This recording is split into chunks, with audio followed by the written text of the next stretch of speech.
औज़ुबिल्लाहिमिनश्शैतानिर्रजीम बिस्मिल्लाहिर्रहमानिर्रहीम। बेटा मैं हूँ आपका टीचर एम.ए. रज़ा और आप लोग हैं इंटर पार्ट 1 के बच्चे। बेटा उर्दू में आज आप लोग सीखना है इक़्तिबास की तशरीह। इक़्तिबास की तशरीह टोटल 15 नंबर की होती है।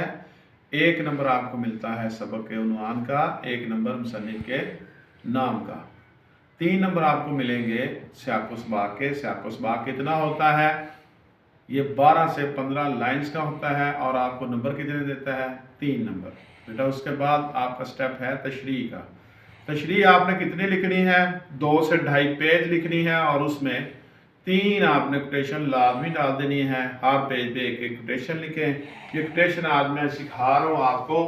और आना घर में मुर्गियों का, फर्स्ट ईयर में ये लास्ट चैप्टर है और इसमें देखें जी पहली क्वेश्चन है घर की मुर्गी दाल बराबर, ये कॉल है, ज़रबुल मिसल है।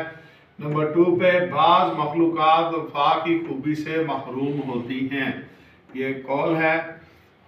और आगे एक शेर है, कुट कुट करती आई मुर्गी, कुट कुट करती आई मुर्गी अपनी फौज को लाई मुर्गी। 4 नंबर पे फिर शेर है, हमको उनसे वफा की है उम्मीद, हमको उनसे वफा की है उम्मीद, जो नहीं जानते वफा क्या है। बेटा इसके साथ ही अपने टीचर एम.ए. रज़ा को इजाज़त दीजिए। अल्लाह हाफिज़।